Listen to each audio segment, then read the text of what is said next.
chẳng dương to tiết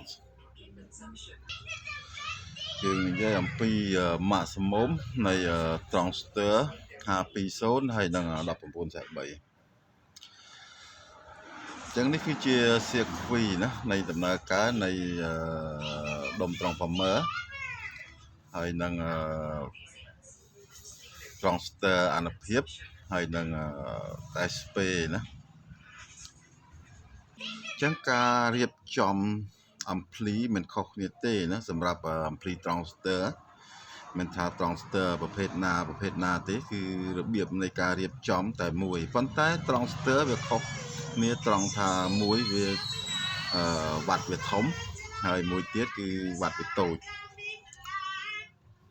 ហើយភ្លើងវាប្រើខុសគ្នាដែរ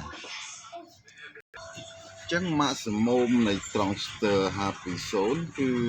ផ្នែកភ្លើងណាផ្នែកភ្លើងគឺ230ណា230 វ៉ុលណា230 វ៉ុលនោះគឺជាកម្រិតខ្ពស់នៃភ្លើងរបស់ transfer ដែលគេអាចប្រើបានណាអាចប្រើបានអញ្ចឹងគឺគេប្រើណា230ចុះណា230ចុះមិនមែន230ឡើងទេអញ្ចឹងវាចុះមកដល់ត្រឹមណាសម្រាប់ ampli គឺយើងប្រើភាគច្រើនត្រឹម24 វ៉ុលណាវាចុះមកដល់24 វ៉ុលប្រឡោះហ្នឹងណាយើងប្រើពី220 24 វ៉ុលអញ្ចឹងយើងឧទាហរណ៍ភ្លើងណាភ្លើងសម្រាប់ប្រើ ampli នេះយើងដាក់60ណាភ្លើង60 60 វ៉ុលណាហើយភ្លើងនេះគឺយើងដាក់60 វ៉ុលដកណា60 វ៉ុលដក60 វ៉ុលបូក60 វ៉ុលដកយើងប្រើជាមួយនឹងtransfer ហើយប្រើជាមួយនឹង SP អញ្ចឹង រេស្តង់នេះកាលណាយើងដាក់ភ្លើងច្រើនក៏យើងត្រូវប្រើអូមច្រើនដែរណាត្រូវប្រើអូមច្រើនហើយក៏វាជាចំណុចសំខាន់ដែលយើង transfer ដែលយើងណាអញ្ចឹងបាន ampli ខ្លះគេរៀបគេមិនដាក់ចង្ហាល់ទេណាកាលណា transfer គេរៀបមិនដាក់ចង្ហាល់គឺគេប្រើ រេស្តង់នេះអូមច្រើនណាអូមច្រើនអញ្ចឹង transfer វាមិនក្តៅទេអញ្ចឹងកងដងយើងដាក់ប្រមាណដែរកងដងទាំងអស់4គ្រាប់ណាសេរីគ្នាផ្នែកអញ្ចឹងកងដងយើងដាក់10000 មីក្រូ10000 មីក្រូ100 វ៉ុលណាអញ្ចឹងកងដងយើងអាចដាក់6 គ្រាប់ឬក៏8 គ្រាប់ណាទៅតាមឧបលោះដែលយើងប្រើអញ្ចឹងគេអាចប្រើភ្លើងខ្ពស់ជាង160គឺត្រឹម115ណា115ហ្នឹងគឺបានន័យថាភ្លើង230ហើយណា115បូកហើយ115ដកហ្នឹងគឺបានន័យថា230នេះឯងអញ្ចឹងសម្រាប់ប្រើវ៉ុលខ្ពស់គឺយើងមិនសូវឃើញទេណាភាគច្រើនយើងឃើញត្រឹម60ចុះណា60ចុះ60 45ណាឬក៏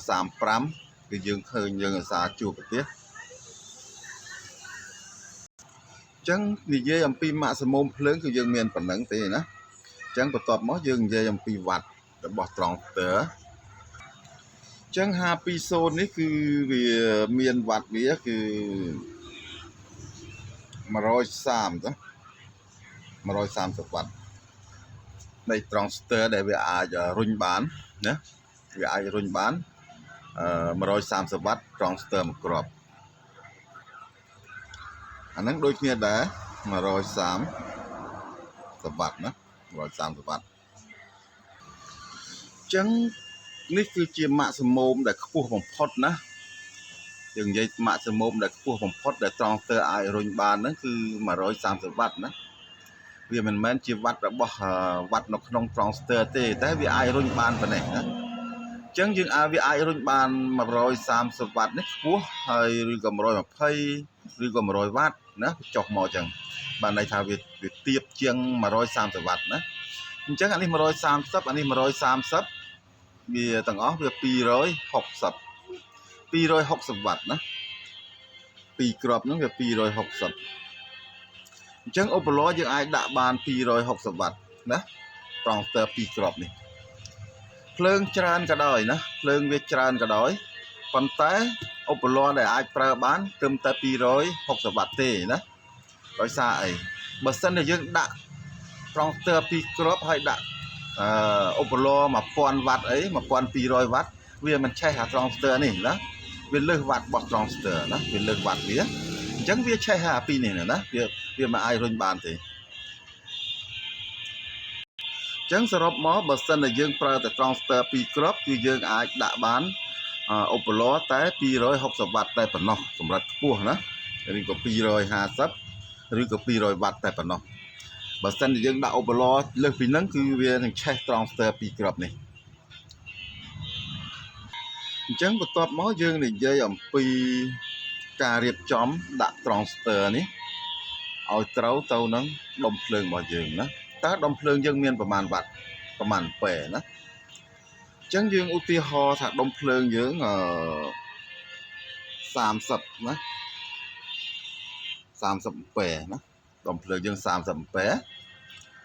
អញ្ចឹងដុំភ្លើងយើងមានប្រមាណវ៉ាត់ណាអំពែគុណនឹងវ៉ុលណាអំពែគុណនឹងវ៉ុលនេះមកគឺវ៉ុល60បូក60ដកវា120វ៉ុលណាអញ្ចឹងយើងបាន3600ណា3600វ៉ាត់ណាអញ្ចឹង3600វ៉ាត់ហ្នឹងគឺជាវ៉ាត់របស់ដុំភ្លើងណាដែលយើងប្រើនឹងជាមួយត្រង់ស្ទើបានប្រមាណគ្រាប់អញ្ចឹងយើងត្រូវធ្វើម៉េចដើម្បីដឹងថា3600វ៉ាត់ហ្នឹងយើងប្រើត្រង់ស្ទើបានប្រមាណគ្រាប់អញ្ចឹងយើងចែកមកណាចែកជាមួយនឹង130មកអញ្ចឹងយើងស្មើត្រង់ស្ទើហើយណាស្មើព្យូ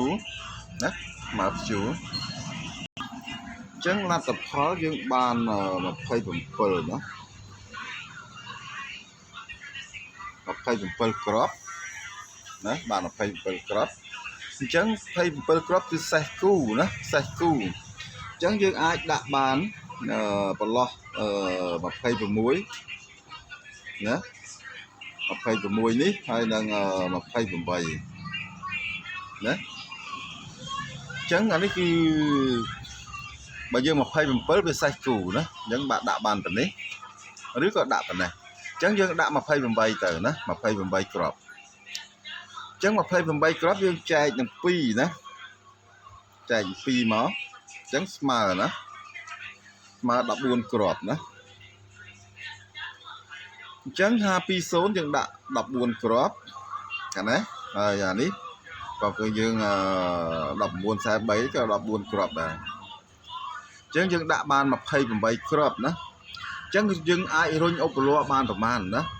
គឺបាន2600ណា600ណា600វ៉ាត់អញ្ចឹងបើសិនជាយើងមានឧបករណ៍2គ្រាប់ណាមួយគ្រាប់1600មួយគ្រាប់1600អញ្ចឹងទៅណាអញ្ចឹងយើងអាចដាក់បានឧបករណ៍2គ្រាប់ធំណាឧបករណ៍ធំ2គ្រាប់